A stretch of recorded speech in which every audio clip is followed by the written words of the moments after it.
새만금 전주고속도로 개통이 2025년에 탄소 소재 국가산업단지 준공이 26년 11월에 예정이에요. 여러 호재로 전주가 많은 변화를 앞두고 있는데요. 전주에 내 집 마련을 하거나 투자할 생각이 있으신 분들은요, 그 변화 속에서 어떤 동네가 제일 좋아질지 궁금하실 텐데요. 이런 분들을 위해 준비했습니다. 구도심과 신도시의 동네 1등 아파트를 중점으로요, 전주 부동산 입지를 분석해 볼게요. 전주의 대장 아파트가 바뀌는지도 확인해 볼게요. 근데 입지 아무리 좋아져도 가격이 부담스러우면 아무 의미 없잖아요. 전주 아파트가 저평가되는 시기도 알려드릴 테니까요. 딱 15분만 집중하셔서 영상 끝까지 시청해 주세요.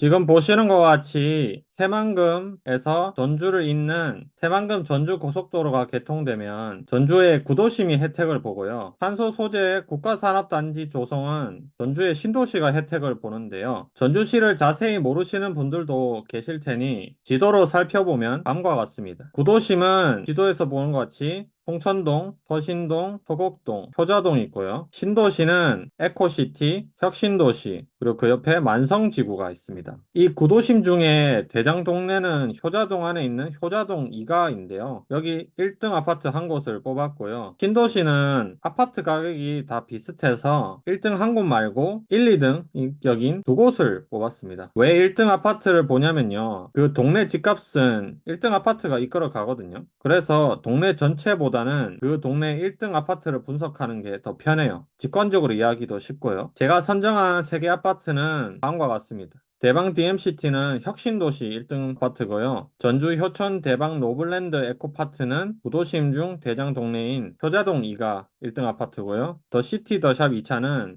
위쪽에 있던 에코시티 1등 아파트입니다. 앞에서 말한 것처럼 신도시는 신축 아파트가 많아서 1등 아파트를 정하는 데 좀 애매하더라고요. 부동산 프롬테크 사이트별로 가격 순위를 봐도 조금씩 다르고요. 저는 그냥 지금 같은 부동산 지인 사이트에 나온 평당가 기준으로 한번 정했습니다. 평당가를 보면 효자동 2가와 에코시티 1등 아파트는 1,700만 원대고 혁신도시 1등 아파트는 아무래도 39평이다 보니까 1,900만 원대를 형성하고 있네요. 근데 거의 비슷하다고 보시면 될 것 같아요. 이들 중에서 전주를 이끌어갈 대장 아파트를 뽑을 건데요. 본격적으로 입지 분석하기 앞서 결론부터 먼저 말씀드리면요. 전주를 이끌어갈 대장 아파트는 바로 대방 DMCT라고 생각합니다. 왜 그런 결론이 났는지 일자리, 학군, 교통, 인프라, 자연환경 측면에서 다방면으로 한번 살펴볼게요. 먼저 일자리 측면에서 살펴보면요. 전주 제1 일반 산업단지를 비롯해서 지금같이 여러 산업단지가 있고요. 여기 보면 산업대상지라고 되어 있는데 여기가 바로 26년 11월에 완공될 탄소소재 국가산업단지입니다. 여기가 신도시고 여기가 뭐 구도심에 여기 위에가 에코시티인데 이렇게 신도시든 구도시든 전주는 차량으로 10분에서 20분 거리면 웬만한 데는 다 이동이 가능하더라고요. 그래서 일자리 호재는 어디에도 해당된다고 볼 수 있을 것 같아요. 그래도 차이점이 있다면 신도시인 혁신도시와 에코시티는 전주 외곽에 있어서요. 익산시나 완주군에 있는 산업단지와도 인접해요. 주택에 대한 수요를 흡수할 수 있다는 장점이 있습니다. 그리고 혁신도시 옆에 위치한 만성지구에는요. 법저타운이 있거든요. 고액 연봉에 전문직이 많이 거주하는 것이 특징이라서 여기는 특히 고급화된 주택이 많고 주로 대형 평수가 많습니다. 교통을 살펴보면 전주시에는 지하철이 없어서 출퇴근을 버스 아니면 자차로 이용하는데요. 차량으로 한 30분이면 웬만한 곳은 다 갈 수 있어서요. 세 아파트 모두 특별히 불편하다 이런 건 없는 것 같아요. 그 대신 맨 처음에 말씀드렸던 새만금 전주 고속도로 개통 호재가 있다 보니까요. 이 라인이 호재인데 여기에 이제 남전주 RC가 개통되면 여기 있는 효자동 2가가 아무래도 가깝다 보니까 많은 영향을 받을 것 같아요. 학군을 살펴보면 효자동 2가 1등 아파트인데 도보로 4분 거리에 전주 효천초등학교가 있어서 흔히 말하는 초품화입니다. 그리고 인근에 전주 우림중학교가 있는데 학업 성취도가 상위 16%이고 전주 해성고는 상위 4%로 공부 잘하는 곳이네요. 혁신도시 1등 아파트는 신도시지만 그래도 초, 중, 고가 다 인근에 형성돼 있거든요. 심지어 보면 상위 8%, 상위 11%, 상위 5%로 공부도 잘해요. 하지만 에코시티는 초등학교가 뭐 도보 5분으로 초포마이긴 한데 고등학교가 멀리 있어요. 여기 사는 학생들은 반강제로 원거리 통학을 해야 돼요. 이런 단점이 있습니다. 물론 전주 1등 학교인 전주고가 에코시티로 이전된다고 확정이 났거든요. 28년 3월에 개교를 하다 보니 아직 먼 얘기예요. 그렇다 보니 지금 당장 사는 데는 확실히 불편한 게 팩트입니다. 학원가를 살펴보면 신도시인 혁신도시와 에코시티는 딱 봐도 아파트 주변으로 100개 정도의 학원가가 형성돼 있고요. 서자동 2가는 여기가 그 대장 아파트인데 좀 동떨어져 있긴 하지만요. 개수로 따지면 다른 것보다는 많아요. 인프라를 살펴보면 여기가 혁신도시 1등 아파트인데 바로 앞에 메가박스와 도서관도 있고요. 여기 상권도 어느 정도 형성돼 있습니다. 여기가 에코시티 1등 아파트인데 여기는 이마트, 스타벅스가 있고 바로 아파트 단지 주위에는 좀 작다고 볼 수 있지만 여기 또 장점은 구도심인 여기가 송천동이거든요. 이 인프라를 멀지 않은 곳에서 바로 이용할 수 있다는 겁니다. 하지만 구도심이 효자동 이가에 비하면 인프라는 사실 비교할 바가 안 되긴 해요. 자연 환경을 살펴보면 혁신 도시에는 저수지랑 이런 산책로 이런 게 잘 돼 있거든요. 여기 에코시티에도 마찬가지고요.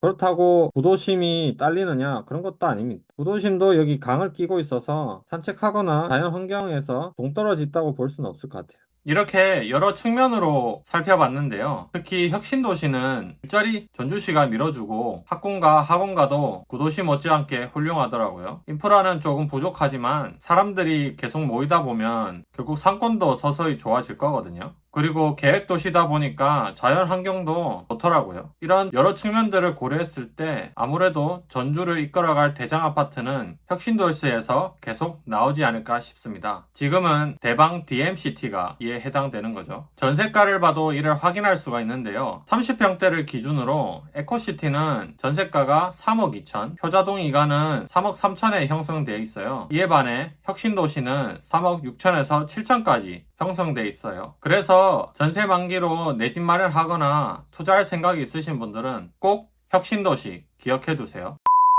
하지만 이렇게 입지 좋은 혁신도시에 있는 아파트를 아무 때나 사도 좋은 걸까요? 돈이 정말 많으면 모르겠지만 평범한 우리 같은 사람들은요, 집값이 몇 억씩 하는데 그냥 사기 너무 부담스럽잖아요. 그래서 부동산이 저평가된 시기를 아는 게 중요합니다. 전주 부동산의 지난 역사를 찾아보면 이를 예측할 수가 있는데요. 2011년 11월부터 하락해서 2013년 8월쯤에 꿈틀대더니 2014년 8월에 본격적으로 상승하기 시작했어요. 이 기간 중에 부동산 특징을 살펴보면 다음과 같습니다. 전세가율은 평균보다 높은가? 매매가는 하락 후 안정세를 띠고 전세가는 지속적으로 상승하고 있는가? 매매가는 고점 대비 충분히 하락했는가? 입니다. 여기서 주의해야 할 점은요, 아파트 하나하나를 분석하는 게 아니고요, 전주 부동산 시장 전체를 보면서 분석해야 돼요. 아파트 하나가 따로 놀아도요, 시간 좀만 지나면 결국에 전체에 맞게 따라오거든요. 이제 세 가지 조건으로 24년 5월 전주 부동산 어떤 상태인지 함께 볼게요. 전주시의 평균 전세가율은 81.4%인데 5월에는 전세가율이 81% 정도 됩니다. 거의 평균값에 비슷해서 1번 조건이 거의 성립되기 직전이네요. 근데 여기 그래프를 보면 좀 특이점이 있는데요. 23년 3월에 전세가율이 85%밖에 안 되는데 어떤 상승이나 준비 과정 없이 바로 상승해 버렸어요. 그 이유가 뭔지 생각해 보면 바로 1월 3일에 발표된 정책 때문입니다. 새 정부가 출범하고 부동산이 경착륙을 위해 여러 규제들을 완화했거든요. 이처럼 부동산 시장에서 정책이 주는 영향이 상당히 큰데요. 완화 정책이 투자 열기가 남아있는 사람들한테 불을 지핀 꼴이죠. 그러니 이처럼 갑자기 준비 과정 없이 상승할 수밖에 없었던 거예요. 이 정책으로 2번, 3번 조건이 완전히 틀어졌는데요. 이걸 보면 아실 수 있습니다. 22년 5월에 평당가가 856만원 하던 게 23년 3월에는 767만원까지 떨어졌거든요. 보통 이러면 더 하락하든가 아니면 옆으로 기는데 아까 앞에서 얘기했던 정책 때문에 바로 상승했어요. 그래서 3번 조건인 고점 대비에 충분히 하락하지 않았고 2번 조건인 매매가가 하락 후 안정세를 띠지 않았어요. 그래서 저는 정책으로 인해서 반사작용으로 상승한 것이 1, 2년 내외로 끝날 거라고 생각해요. 왜냐면 이건 부동산의 자연스러운 하락에 의한 상승 턴이 아니고 정책 때문에 만들어졌잖아요. 근데 3번 조건을 보시고 이렇게 생각하실 수도 있을 것 같아요. 아니, 충분히 하락했다는 거 너무 주관적인 거 아니야? 정확한 수치가 있는 것도 아니고 말이죠. 근데 이 조건의 핵심은 물론 뭐 퍼센티지로 얘기할 수도 있겠지만 그런 것보다 이게 더 중요합니다. 충분히 하락해서 그 지역 사람들이 이제 아파트에서 더 이상 사는 게 아니라는 부정적인 인식이 그 지역에 전반적으로 깔려 있어야 돼요. 그래서 제가 어떤 수치를 대지 않고 그냥 충분히 하락했다라고 얘기한 겁니다. 이게 진짜 중요한 포인트인데요. 이거 보면 아실 수 있습니다. 21년도에 매매가가 하락하고 전세가는 올라가죠, 조금씩. 이러다가 거의 조금씩 갭이 붙었을 지점인 13년 8월에 전세가율이 82% 정도 형성하게 돼요. 이때부터 약 4년간 지속적으로 상승하거든요. 17년 11월까지요. 이런 어떤 충분한 하락이 있어야 3년이나 4년 동안 길게 상승할 수 있고요. 그래야 저희는 투자한 만큼 충분한 차익을 먹을 수가 있어요. 그래서 이 2번, 3번 조건이 상당히 중요한 겁니다.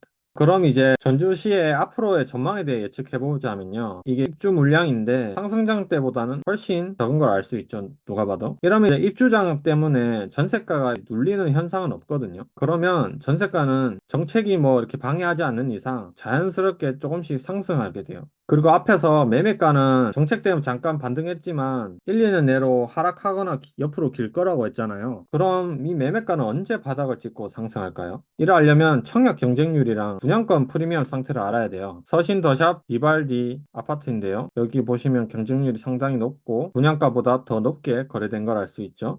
근데 이제 옆으로 기고 하락할 때는 지금보다 떨어지거나 프리미엄이 마이너스 프리미엄이나 아니면 분양가에 맞게 거래가 될 거거든요. 그러다가 서서히 경쟁률이 다시 높아지고 플러스 프리미엄 분양권이 거래된다? 그럼 매매가도 상승할 준비가 된 겁니다. 지금은 거래량이 상승장에 많이 죽었는데 매매 거래량도 지금과 같은 상승장 때처럼 활발하게 일어날 겁니다. 근데 이렇게 말씀하실 수도 있을 것 같아요. 아, 이거 너무 복잡한데 좀 더 간단하게 알 수 있는 방법 없을까요? 라고 말이죠. 전주시가 앞에서 봤던 한 3, 4년 길게 상승할 때 나타났던 어떤 전조현상이 있거든요. 그건 바로 전세난입니다. 이건 2009년 상승하기 전인 2006년 기사인데 전주 지역에 전세난이 발생했다고 기사가 났죠. 그리고 이 기사는 2015년도 기사인데 2013년이나 14년쯤에 바닥을 찍고 상승할 때쯤 난 기사예요. 그래서 보시면 이 앞에 2006년도 보면은 전세가가 거의 매매가 대비 80%에서 90%까지 육박하고 있다. 여기도 보면 전세난이 심해서 전세 가격이 치솟고 있다. 앞으로 지속될 것 같다. 이런 기사들을 알 수 있죠. 이런 식으로 항상 전세난이 미리 발생하기 때문에요. 만약 그 지역에 전세난이 발생해서 전세 매물이 씨가 말랐다. 심한 데는 전세 매물 보려고 대기표까지 뽑는다. 이때는 웬만한 아파트 사기만 해도 집값 바로 오를 겁니다. 심지어 거래 안 돼도 호가 몇백에서 몇천만 원까지 올라요. 여러분들 중에 나는 투자 목적이 아니라 그냥 실거주, 말 그대로 내 집 마련해서 안정감을 갖고 싶다. 이런 분들도 분명 계실 거예요. 이렇게 말씀하시는 분들은 아파트 사고 나면 걱정 끝일까요? 많은 1주택자분들이 집을 사고 나서도 집값에 상당히 신경이 쓰여요. 그리고 막상 떨어지면 막 짜증납니다. 이건 어떻게 보면 당연한데요. 왜냐면 내 전재산에 대출까지 껴서 집을 사잖아요, 보통. 그런데 집값이 떨어짐으로써 내 자산이 쪼그라들면 기분이 좋을까요? 심한 사람은 밤잠까지 설쳐요. 아무리 내 집 마련, 나는 실거주다 하셔도요. 우리 삶의 집값은 상당히 중요해요. 부동산 관련 고민들에 대해 자세히 들여다보면요. 어떤 아파트를 살까에는 관심이 많지만요. 그 아파트 언제 살지 아니면 언제 팔지에 대해서는 소홀합니다. 그냥 아파트는 자금 마련되면 그냥 사는 거 아닌가? 라고 보통 생각하시죠. 이런 거는 어떻게 보면 부동산은 결국 우상향한다는 인식이 전제돼 있어서 그럴 수도 있겠는데요. 하락장을 겪어본 사람들은 생각이 다릅니다. 이 길고 지루하고 짜증나는 하락장을 겪어본 사람들은 당장이라도 집을 팔면 소원이 없겠다고 보통 하세요. 이처럼 매수나 매도 타이밍이 정말 중요한데 이런 거는 부동산 사이클을 이해하면 대부분 해결돼요. 부동산 입지뿐만 아니라 사이클도 공부할 수 있게 제가 영상 올려드릴게요. 그리고 투자할 만한 지역에 곧 매수 타이밍이 온다? 아니면 슬슬 매도를 해야 될 것 같다? 라는 시기가 오면요. 제가 바로 영상 올려드릴 테니까요. 구독하셔야 누구보다 빨리 최적의 투자 타이밍을 알 수 있겠죠. 결론을 말씀드리면 혁신도시에 내 예산에 맞는 살고 싶은 아파트를 먼저 생각해 두시고요. 전주시 부동산 시장 전체의 매매가와 전세가를 확인해 보세요. 매일 확인할 필요는 없고 2주에 한 번 또는 한 달에 한 번 정도가 적합하겠네요. 이렇게 확인하면서 전세가가 지속적으로 상승하고 매매가는 하락하거나 옆으로 기는지 체크해 보세요. 이로 인해서 점점 전주시의 전세가율이 평균보다 높아진다. 거기에 더해 전세난까지 발생한다. 난다. 그럼 무조건 매수 타이밍이라 보시고 들어가세요. 감사합니다.